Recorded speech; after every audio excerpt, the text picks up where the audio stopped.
my network. Okay, it's now. Okay, good evening, ma. You're welcome. Sorry for keeping you waiting. I was battling with network. So this is the I think we started with excuse me, the definition of education and professionalism in the last class. I believe by now you should know the meaning of education and professionalism, and then the aims of education, because we talked about the aims of education. We also answer questions like who is an educated person and what is education in the last class. So if you still recall that, I'll just take a form of summary just to refresh your brain on the meaning of education. I will go to what we have today. Um, like you learned in the last class that whenever we hear the word education, the first place the mind goes to is the school, and that is uh, a common thing and a normal thing. If you tell somebody education now, so those people that go to school, okay. But we discovered that a child growing up in a home where both parents can find time to teach and interact with him will certainly do well in education than a child that is having the opposite experience. So we from that last class you learn that education begins from the parent, while the teacher is just an assistant in continuation, is a partner. You learn that the teacher is a partner in continuing what the parent already laid as foundation, which help us to realize that the role of parents in the education of the child is very vital. So uh, we also talk about who an educated person is. An educated person is one who can apply his knowledge and skills in such a way as to find solution to whatever problems that may confront him. So when you see somebody challenged and the person is able to apply logic, the knowledge, the skills he or she acquired through education to solve a problem. Somebody that is not educated is somebody that don't have the knowledge that he or she can apply when being challenged. It's as simple as that. So the educated person is that same person who doesn't have the knowledge or skills to solve real life problems. So we talked about the aims of education, and we said that the statement of aims of education has become a common feature of the activities of educational planners and administrators. There is confusion as what is meant by the term aim of education. Sometimes one finds that the word aim is regarded as the equivalent of purpose. Mostly people interchange them, or even with intention. About aim now, there is a tendency that somebody will think of purpose or intention, but there is a line of difference between the three if you actually look at them didactically or scientifically. So we try to draw the line of difference between aim and objective in the last class. Where sorry, we also said, oh sorry, we talked about goals, where we said the goals or the aim are the long term results that you are expecting to get at the end of an adventure or at the end of a process. So if your aim is to build a mansion on a land, that mansion is the goal. Seeing the mansion erected upon that land is the goal. Where we have the objectives as roadmap through which you will travel to get or arrive at the goal that you are setting or the aim that you have for that particular project. So while my goal is to construct a mansion on this land, or my aim is to have a mansion on this land, the objective will go in this way.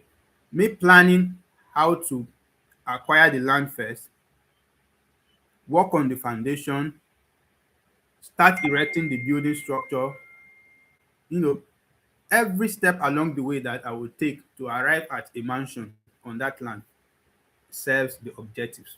So we talked about this is just a form of introduction, sorry, summary. Just so we said we defined educational aim as a statement of what we hope to do in order to achieve our goals of educational aim is defined as a statement of what we hope to do in order to achieve our goals of education. So that is all on meaning of educational. I was it in this course we talk about professionalism. Okay, and I think we say from the we discussed a lot on the aim of education. We said that the main points made about the aims of education are as follows. So we have four of them, and the first one is that we tend to ask about the aims in context where we think it important to get people to specify more precisely what they are trying to do. What they're trying to say is that when you ask somebody, what is your aim of doing this thing? You are trying to get more precise statement from them. You want them to specify precisely what they are really trying to achieve, what they are trying to do by, you know, uh, venting into that venture. So aim suggests the concentration on and the direction of effort toward an objective that is that is not too clear or close at hand. We know that aim is far away, objective is close by. We know that one already. We've discussed that the aim is the final result. That one is far away. And if you remember, the example we used then was that of a headmaster that just resumed office. The things you want to achieve throughout his tenure, they are goals. They are far away. They are not close by. Why the objectives are how he's going to mobilize the system, the teachers, the pupils or students, and everybody in the organization or in the school to achieve his aim. So aim suggests the possibility of failure or falling short. I think we've done that in the last class. So let's go to what we have today. We'll start with the aims of education as follows. So those are the suggestions. The three points you mentioned above are just suggestions to show that if you want to talk about aims, you must bear these three things in mind. So all these ones will help you to talk about aims. So what are the aims now? The aims of education, what are they? The first one is the idea of the minimum skill. I hope you are still with me, ma. The idea of the minimum skill. So what is the minimum skill in terms of the aims of education? Education should provide men and women with a minimum skill, sorry, with a minimum of the skills necessary for them to do the following: to take their place in the society and to seek further knowledge. So the idea of minimum skill, so the aim number one of education is to imbibe, inculcate in the learner or the pupil or whoever is undergoing education the minimum skill required for taking his or her place in the society and to seek further knowledge, which means if I'm educated in the primary level, that education in the primary level should be sufficient to move me to my secondary level. That is the meaning of seek further knowledge. And when I'm done with secondary level, the education I received in the secondary level should be sufficient to move me to my first degree. When I'm done with my first degree, I should have gotten sufficient knowledge that will move me to my master's or my postgraduate, and so on and so forth. And if you want to continue to your PhD and doctorate. So that is the thing. What does minimum skill stand for? Having gotten sufficient educational background to help you take your place in the society and to seek further knowledge. So let me take an icebreaker since I've been the one talking. So let's hear from you now. I will drop a question in the chat box, so I will expect your response. to it. So we have an icebreaker. Education should provide men and women with a minimum. Okay, I'm giving you the answer already. So that is the question. I try to attempt it. Education should provide men and women with a minimum, with a dash of the skills necessary of them. Sorry, necessary for them to take their place in the society and then seek for that knowledge. So this is the least controversial of the listed aims of education. It is essential that everyone in our society should know how to read and write and calculate sufficiently to go through their ordinary daily business. You should know that a person is, he needs the skills in order to do his work well. So it doesn't matter whether you are a carpenter, a mechanic, a food vendor, or anything. You need the minimum skill of at least being able to communicate, speak, read, and write. At least somebody shows you, I've done the transfer. You know, that is a common one now. People pay using the mobile transfer. If somebody show you I've done the transfer, you should be able to read what the receipt is saying. That is the minimum skill we are trying to talk about. So that is the aim of education number one. Every educated person should at least obtain a minimum skill to help them take their place in the society. Whether they are into business or anything, they should take their place in the society, which means they should be able to relate through the knowledge of reading and writing. And also, the minimum skill will help them to seek for that knowledge. Seek for that. I've explained seeking for that knowledge earlier. So, vocational training is the second aim of education. Yes, that is correct. Minimum. Thank you. So, vocational training is the second aim of education. At every stage in our adult life, we should be able to use not only our heads, but our hands as well. We cannot all be medical doctors, engineers, lawyers, or teachers. Some of us must be plumbers, carpenters, electricians, and auto mechanics. That is mechanics. No matter what vocation you have learned, you should take interest in areas outside your own in order to be able to help yourself when you are in need. Our education should aim at making us useful, not only to ourselves, but to the society at large. You know, vocational training is what we refer to as handwork in Nigeria, or maybe in an African setting. So you should have handwork. Education helps you that level of having at least a vocational training. It provides vocational training where you can have an extra knowledge. For instance, you are a teacher now, or you are studying to become a teacher. Now, you should also learn to do other things apart from teaching. So when you find yourself, don't forget that the basic or the primary aim of education is trying to create sufficiency in a man. If you remember the point we made earlier, that it helps you to attain usefulness in the society, so that when you, so it gives you the fundamental knowledge that you need to solve problems when they confront you. If you remember the basic aim of, or the goal of education that we mentioned, that the basic goal of education is to provide an individual with the knowledge required for that person to solve a problem when the problem confronts him. So it means the idea of vocational training is trying to tell you that the fact that you are a medical doctor doesn't mean one day your socket in the house will not get blown or spoiled and you need to fix it.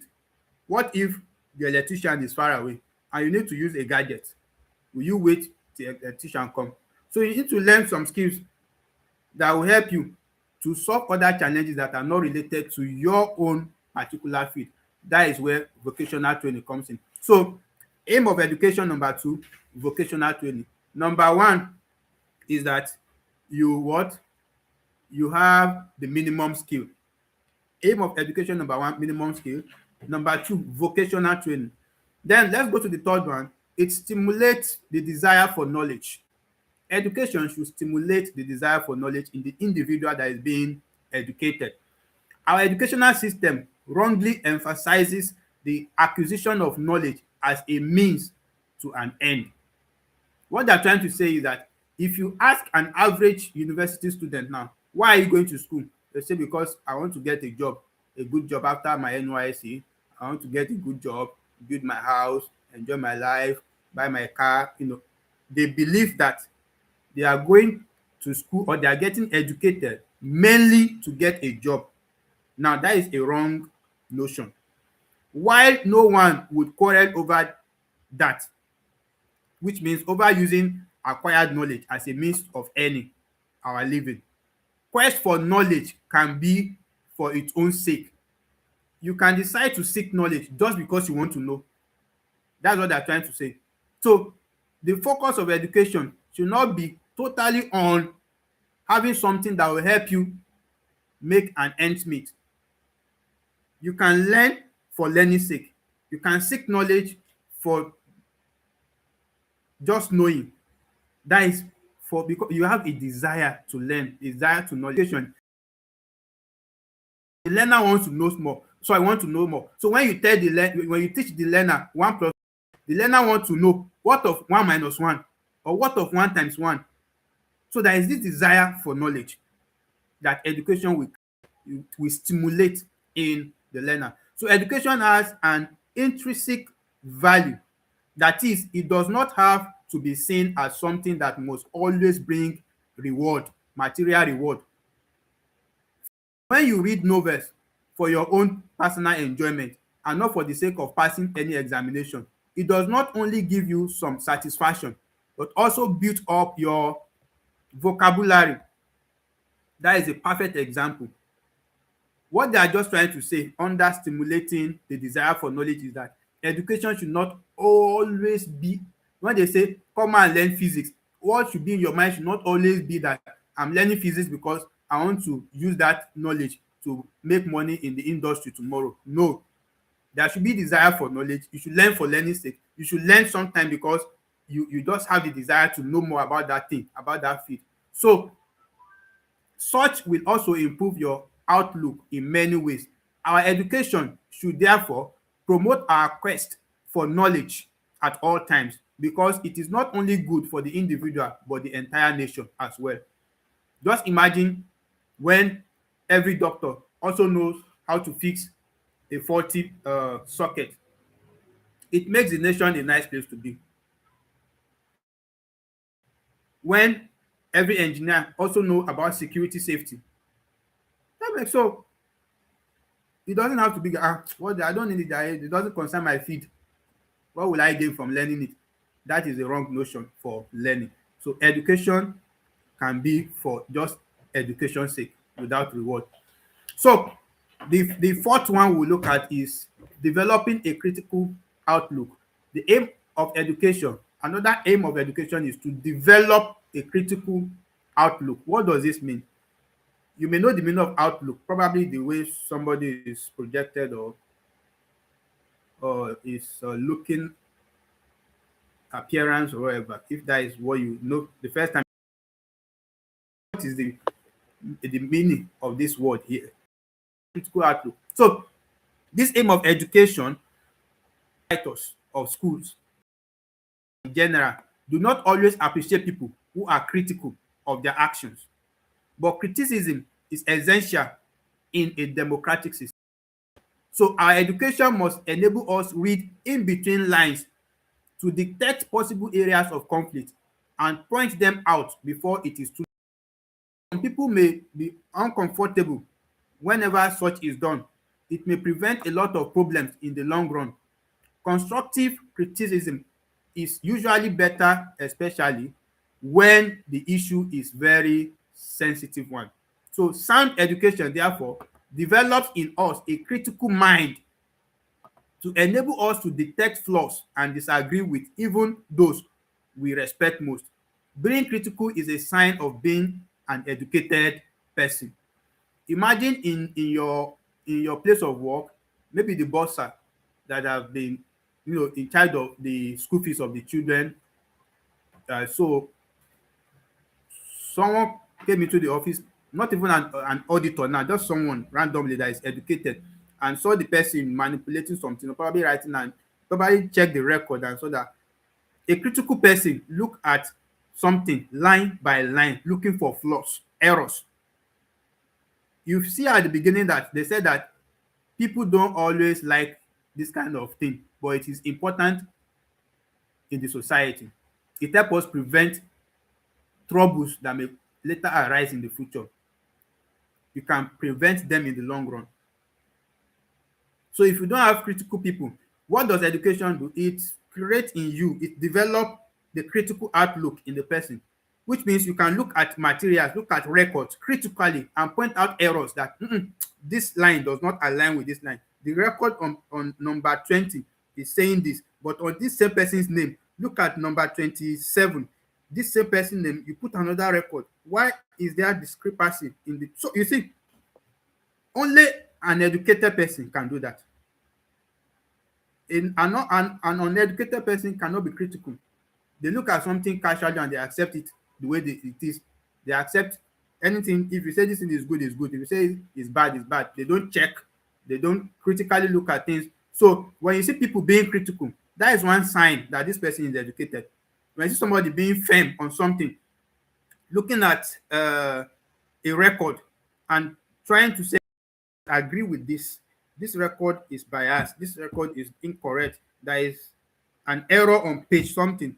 How do you think somebody gets to that level of point, whether in the government offices, in the local offices, like or in the private sector or anywhere? We have the need for such people, qualified for auditors and so on and so forth. So the last aim of education we're likely going to look at. Let's go through them again, just trying to remind ourselves. We've talked about the minimum skill, the vocational training, stimulating the desire for knowledge, and developing a critical. As a form of icebreaker, I will like you to list them one by one in the chat box, man. So the aims of education, we have 4 of them that we've discussed. So I'll be waiting for you to drop them in the chat box. Yes, I see that you've been following. Thank you. So let's see the minimum skill, vocational training, desire for knowledge, and then critical outlook. Now, they say here we have a self-assessment, a kind of icebreaker. Define educational aim. Define educational aim. So what is educational aim? That is a question for you. Try to define it in the chat box. So we'll move on with the next thing. What's the time? Because I promise you will not be exceeding that. Okay, fine. We still have some 20 minutes more. So when you let's look at democracies as an aim of education. Democracies as an aim of education.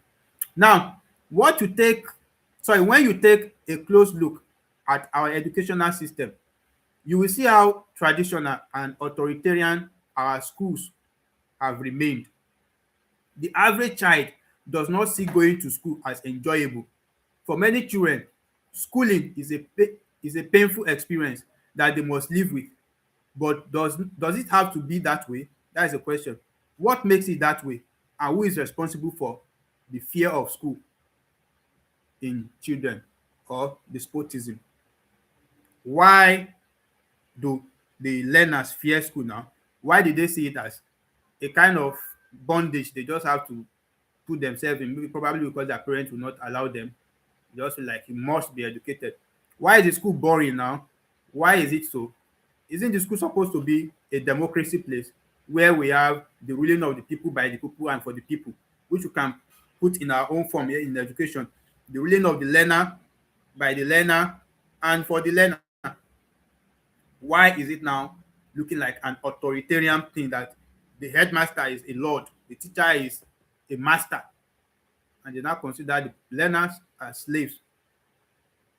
Somehow, the traditional teacher sees himself as a person who knows everything.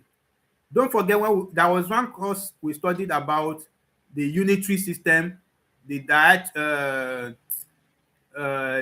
is it the didactic system and the triadic system of education, where we said in the olden days they were using the unitary system, and that kind of system is a system where the teacher is an island of knowledge.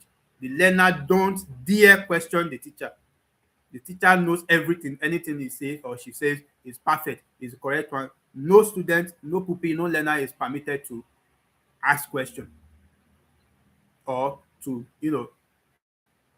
go against or probably question the intelligence of the teacher.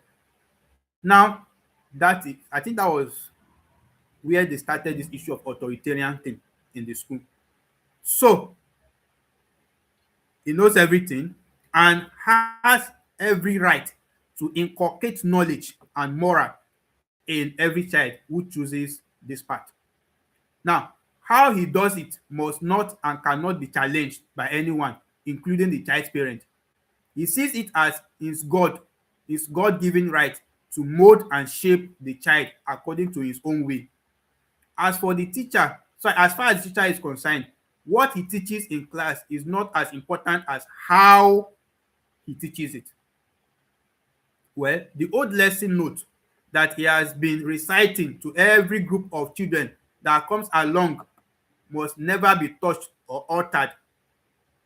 That means they don't even give room for development. This our age, knowledge is so rapid and changing. It's a dynamic thing.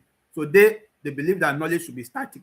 If you have a belief that knowledge is static, then you don't even know anything yourself, because knowledge is dynamic. Today they learn this about this, tomorrow it has been improved, something better has come in. That's part of the daily research we make on daily basis. So let's read on about the traditional teacher. He probably taught the child's father years ago with the same materials that he is using now on the child. Nothing has been altered. They believe that is just the perfect. I don't know if you have met people like that before. I know some teachers like that. The lesson note they've written for years, because many sets of students that have graduated and they've done well in their WAEC or NOCO, that is the same thing they keep using continuously. So if you tell them that there is something called AI now, they say no, nothing. I can't. I don't. They trust. If you tell them that there is something called this now, they say no. They don't accept changes. So they are not dynamic in nature. So he probably taught the fathers many years ago. So if you suggest a change of material, he dismisses you with a wave of hand.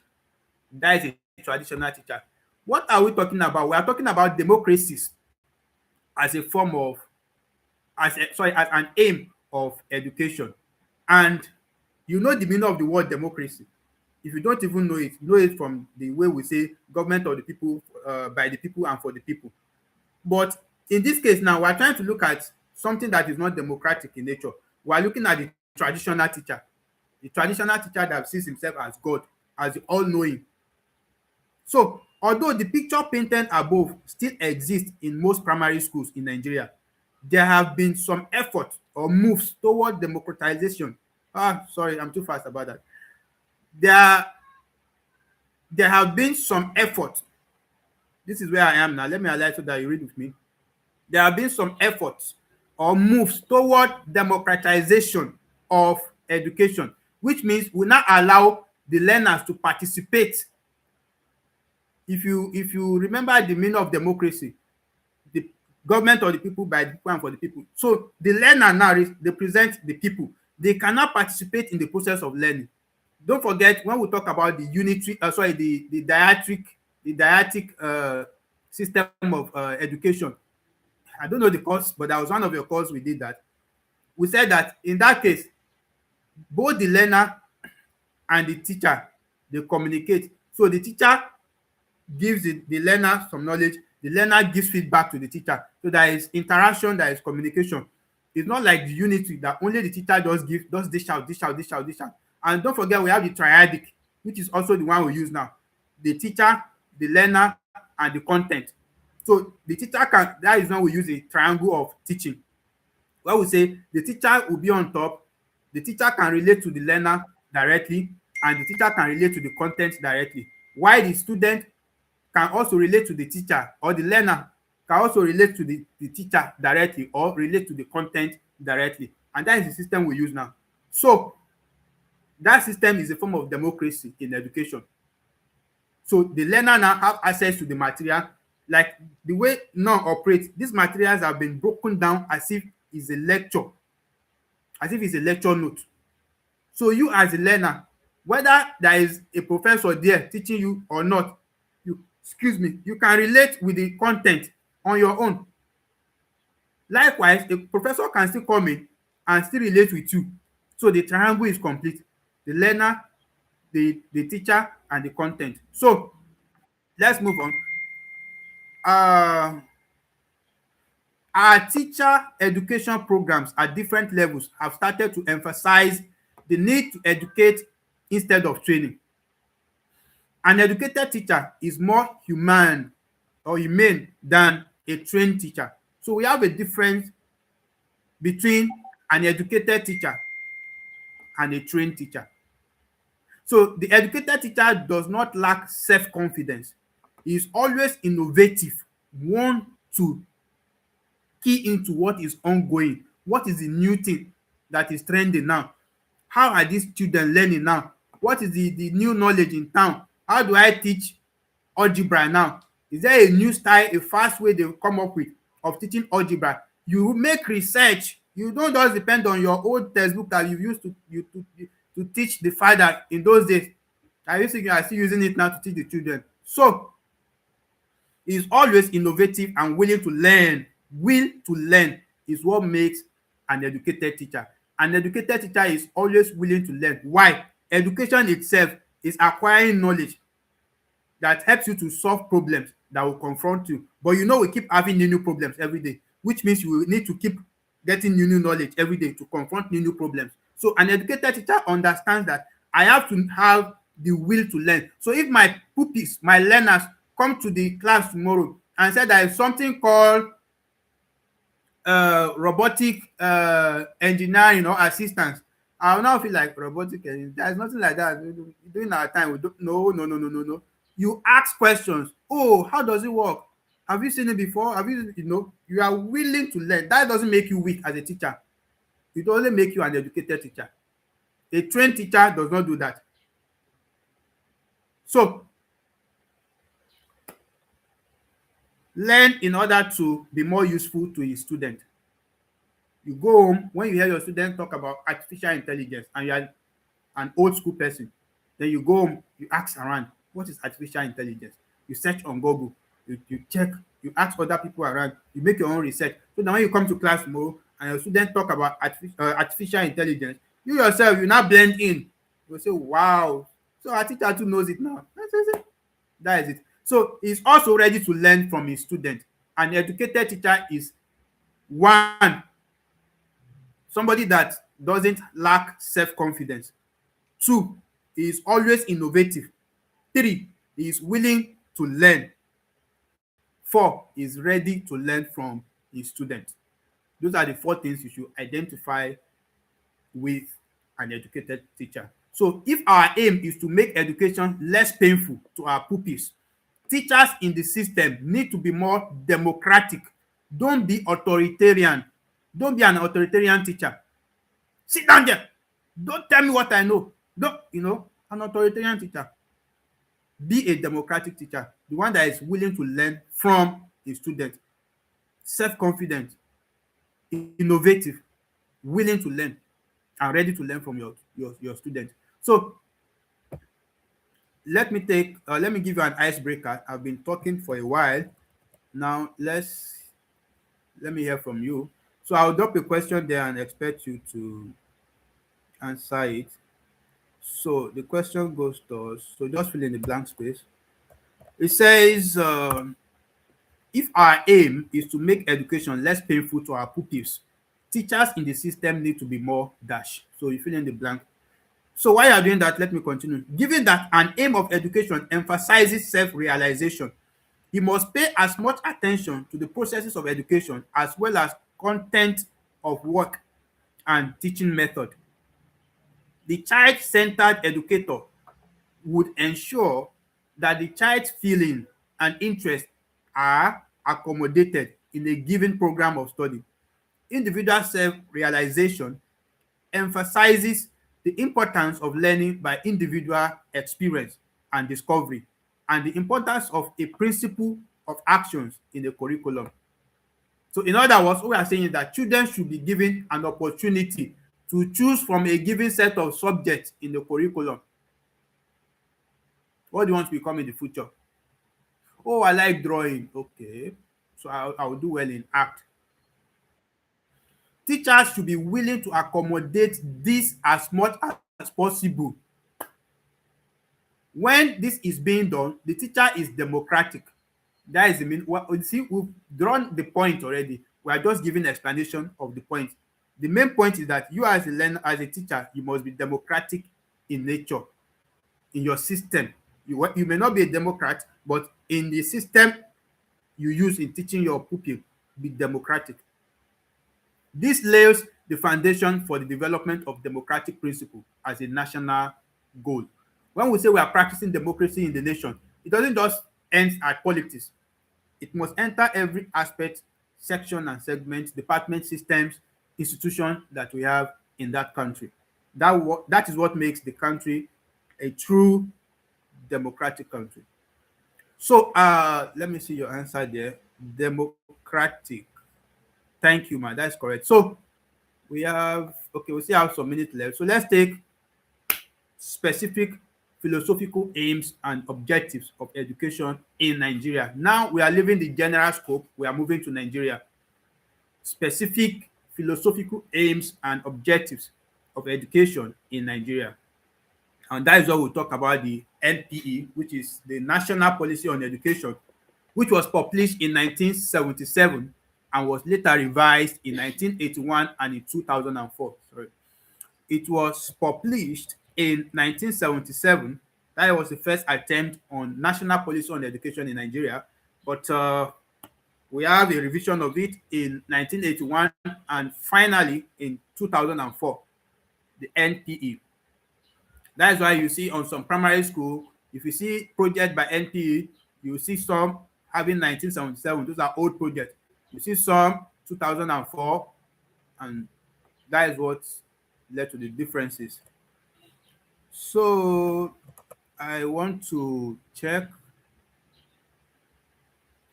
I'll ask you two questions before we do anything in this part of the material.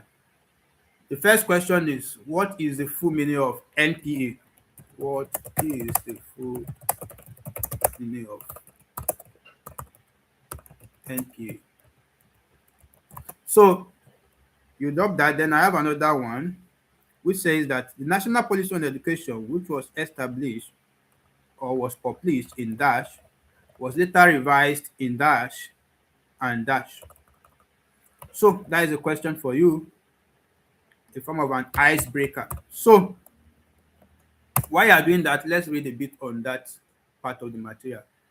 Various goals and aspirations were stated in the policy, which form the basis of the Nigerian educational aims and objectives, which include the following. What says the time? Okay, we are still here. It includes the following. What are the aims and objectives according to NPE, the National Policy on Education? One is nationalism. And what does that mean? What does nationalism mean as an aim of education according to NPE in Nigeria? The inculcation of national consciousness and national unity is referred to as nationalism. The inculcation of national consciousness and national unity is referred to as nationalism. You should know that what is expressed in this statement is that the determination to make every Nigerian aware, in the first place, of himself as a Nigerian, and in the second place, of the inseparable bond that exists among all Nigerians, not to create a sense of differentiation, a sense of racism. I am this, I am that, but a unity a uniformity in our thinking that we are all Nigerians, and then a sense of nationalism that I am a Nigerian. So we should understand that dedication to selfless service and the strength of the nation could be derived from the statement. So which means education is trying to create a sense of nationalism in the learners.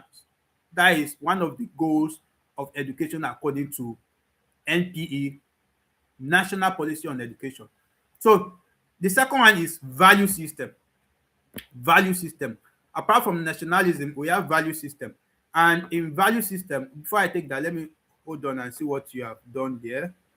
Okay, yes, it was published in 1977 and revised in 1981 and later in 2000. That's correct. Thank you, ma'am. So let's move on. Value system. The inculcation of the right type of values and attitudes for the survival of an individual and the Nigerian society is of paramount importance. You should understand that the emphasis here is on the development of habits and attitudes that may get an individual and the society to manifest worthwhile, that's behavior, uh, activities. You should understand that this amount to a determination to get things right, to find out the truth, to get ascertain the reality of a king to the bottom of things, and to take pride in completing a task. That is finishing things. In shaping things with accuracy and precision, with practical reference to Nigeria for the survival of the individual and the society. In other words, what they are just trying to do under value system is that all those behaviors and attitude that education help learners to achieve so that they'll be able to behave well in the society to help keep the society safe from every one of us is what we call the value system. So, according to NPE, National Policy on Education, in 1971, uh, edited in 1977, and finally in 2004. What are the goals of education? We've stated the first two. Of course, the first goal of education, according to them, is what we call nationalism. You must help your learners to know that they belong to this country and they are a citizen of this country, and that we all are citizens of the country. You must create in them values, give them values, behaviors, and attitudes that help them behave well in the community. And I think that is where we hang the boot today. In the next class, we'll continue with intellectual formation and other things as mentioned in the, because the thing is still longer, so we should finish it. As mentioned in the national policy. Or if you are still with me, if you are still very much with me, we can just finish this goals of national policy. But if you have other things to do for now, let's end it here. I don't think we need to rush it. The material is not that long, just 150 pages or so. Okay. Do enjoy the rest of your evening. And thank you for attending the class today.